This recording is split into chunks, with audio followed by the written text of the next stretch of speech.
మన కార్యకర్తలకి అండగా, నాయకులకి అండగా, ఎక్కడ ఏ విషయం అవసరమన్నా కూడా పరిగెత్తుకుంటూ వచ్చి మనకి అండగా నిలబడుతున్నాడు. కాబట్టి కార్యకర్తలకు చెప్పేది ఒకటే, ధైర్యంగా ఉండండి. తప్పు చేసిన వాడు ధైర్యంగా ఉన్నప్పుడు తప్పు చేయని మనం, సంక్షేమం అభివృద్ధి చేసిన మనం ఎందుకు భయపడాలని కూడా ఈ సందర్భంగా తెలియజేసుకుంటున్నాం. మీకు నియోజకవర్గంలో నేనున్నాను, జిల్లాలో కరుణాకర్ గారు ఎంపీ ఉన్నారు, రాష్ట్రంలో జగన్మోహన్ రెడ్డి గారు ఉన్నారని కూడా మేము అందరికీ తెలియజేసుకుంటున్నాం. మన పార్టీకి పోరాటాలు కొత్త కాదు. మన పార్టీ పోరాటంలో నుంచి పుట్టిన పార్టీ, ప్రజల కోసం పుట్టిన పార్టీ. ఈ రాష్ట్రాన్ని అభివృద్ధి చేయాలి అని ఏ కలనైతే వైఎస్ఆర్ గారు కన్నారో వాటన్నింటినీ కూడా 60-70 సంవత్సరాలు ఈ ప్రజలకు అందుబాటులోకి రావాలి అని పార్టీ పెట్టి మీకోసమే ముందుకు నడిచిన జగనన్న పార్టీ, ప్రజల పార్టీ, మన పార్టీ. ఎందుకు నేను ఇంతగా చెప్తున్నానంటే, ఈరోజు జగనన్న అనుకున్నవన్నీ సాధించాడు. ఆయన బిజినెస్ మ్యాన్ గా సక్సెస్ఫుల్, ఆయన ఫ్యామిలీ మ్యాన్ గా సక్సెస్ఫుల్, ఆయన సీఎం గా సక్సెస్ఫుల్. ఇంకేం అవసరం ఉంది?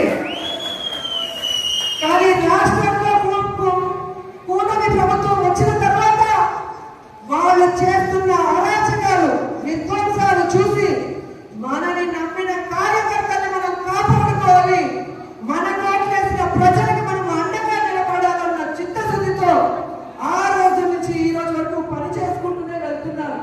అలాంటి వ్యక్తి కోసం మనం పని చేయాలంట. మరి ఎవడో కేసు పెడతాడని ఒకడు, ఎవడో జైల్లో పెడతాడని ఒకడు ఉద్యోగం తీసేస్తాడని ఒకడు ఇలా భయపెడుతూ మనని ఇంట్లో కూర్చోబెట్టాలనుకుంటున్న కూటమి ప్రభుత్వానికి మనం చెప్పాల్సింది ఒకటే, నువ్వు కేసు పెడతావా పెట్టా, జైల్లో పెడతావా పెట్టా,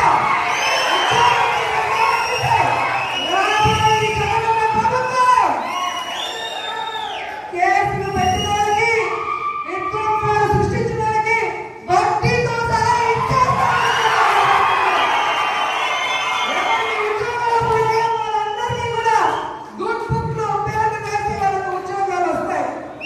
ఎవరైతే ప్రభుత్వంలో ఇబ్బంది పడ్డారో ఆ ఇబ్బందుల నుంచి వాళ్ళకి బయటపడేసి వాళ్ళకి ఫస్ట్ ప్రయారిటీ ఇస్తామని కూడా ఈ సందర్భంగా తెలియజేసుకుంటున్నాం.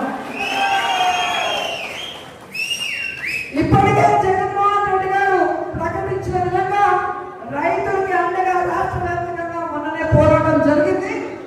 రేపు ఈ విద్యుత్ బిల్లుల పెంపు మీద రాష్ట్ర వ్యాప్తంగా నియోజకాల వారీగా ఉద్యమం జరుగుతుంది. అందరూ కూడా వచ్చి ఆ ఉద్యమంలో పాల్గొనాలి అని కూడా ఈ సందర్భంగా తెలియజేసుకుంటున్నారు. అలాగే జనవరి 3వ తేదీ విద్యార్థుల కోసం ఫీజు రింబర్స్మెంట్ కోసం జగనన్న పిలుపునిచ్చాడు. అందులో కూడా మనం అందరం పాల్గొనాలి, ఈ ప్రభుత్వానికి బుద్ధి చెప్పాలని కూడా ఈ సందర్భంగా తెలియజేసుకుంటున్నాను. ఎందుకంటే మనం సైలెంట్ గా ఉంటే పచ్చ ఛానల్లో అబద్ధాలు చెప్పడం తప్ప ఇంకోటి చేయదు. ప్రజలు ఎలా ఇబ్బంది పడుతున్నారు, విద్యార్థులు ఎలా మోసపోయారు, మహిళలు ఎలా కన్నీళ్లు పెడుతున్నారో రాష్ట్రం అంతా తెలియాలి. ఒక ఉద్యమంగా ఈ కూటమి ప్రభుత్వాన్ని ముంచేయాలని కూడా ఈ సందర్భంగా తెలియజేస్తున్నారు. ఈరోజు ఇంత వర్షంలో కూడా పార్టీ సర్వసభ సమావేశం అనగానే ఈరోజు ఒక్కొక్కరు జగనన్నకి మేమున్నామంటూ బయటకు వచ్చినందుకు మీ అందరికీ పాదాభివందనాలు తెలియజేసుకుంటూ ఈ కార్యక్రమాన్ని ఇక మన ఎంపీ గురుమూర్తి గారు మాట్లాడాలని ఆయనకి హ్యాండ్ ఓవర్ చేస్తున్నాను. Thank you so much. జై జగన్!